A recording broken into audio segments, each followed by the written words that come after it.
Ganun. Hindi ko daw katawan ko. Ganun. O sige, ganun ako.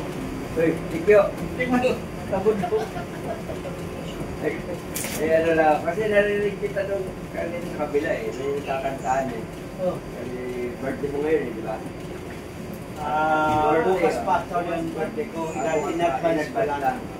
I-advance happy birthday na rin. Okay. Kasi, siyempre, ikaw eh, congratulations. Medyo, Bukas pa rin. ma-enjoy mo na yung retirement. I-enjoy ko talaga. May kwento ako kasi, tama-tama, mayroon tayong bisita si Arnold po, no? Arnold po, tama na? Si Procopio, hindi ko binabati. Si Procopio.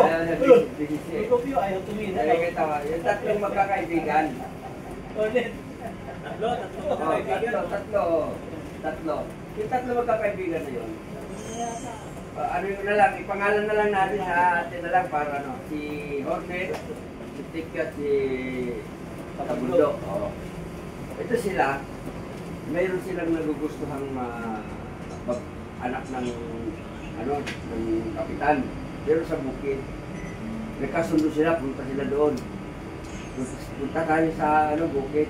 Eh ngayon, itong kapitan, sabi nung tatay ng babae, payag ako na mapangasawa yung anak ko ninyo. Pero isa lang naman ang pwedeng mapangasawa niya.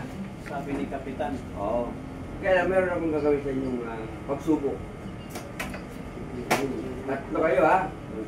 Magkakaibigan, si Tabudlo, si Tikyo at saka si Hornet. Medyo matagal na lang nangyari sa unang Ang pinaka-may-edad sa amin noon, si Tikyo. Paritar na nga eh, di ba? Sabay-sabay kami, akit ang bukid. Kung sabi ng kapitan, sige po. Halika dito. Sabi sa akin, sabi sa amin, gumawa kayo ng prutas.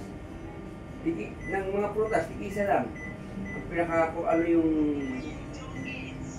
Dito ko na nasabihin nyo kung ano gagawin sa prutas na yun. Kung magugustuhan ko, ang pinaka-gusto ko na prutas na makukuha ninyo, yun ang ipapakasal ko sa anak ko. Sabi agad ni Tikyo, ako na iton. Ako na iton. Eh sabi ni Lord, ako papayag, maganda yan.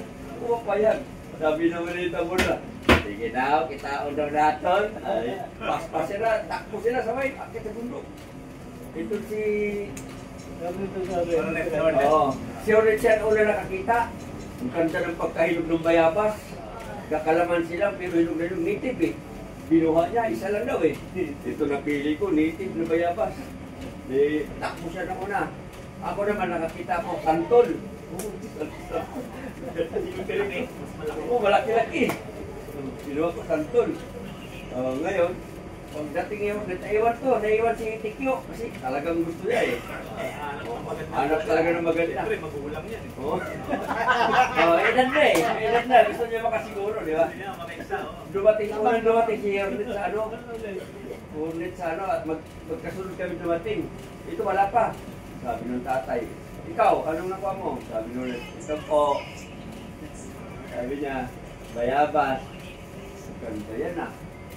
Sabi nung, halika. Tuwad!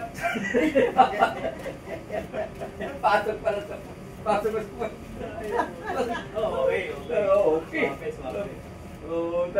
Sabi ko, Tabundo, ano sa'yo? Ito po, santol. Agoy, sabi ko. Ngayon, nung padating siya, tuwan-tuwa siya, pasan-pasan niya, durian. Nag-iiyakan kami. Bakit kami yan? Nahawa po kami dito kay Tikyo, ayan na. Nalata durian.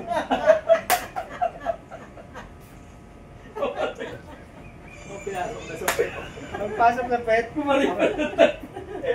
Karunitan ko lang mamatay ako, sabi niya. Sino nagustuhan? Wala. Nag-iyakan eh. Natawa si Arnold po. Tabudlo. Walang pag-ilan si Procopio.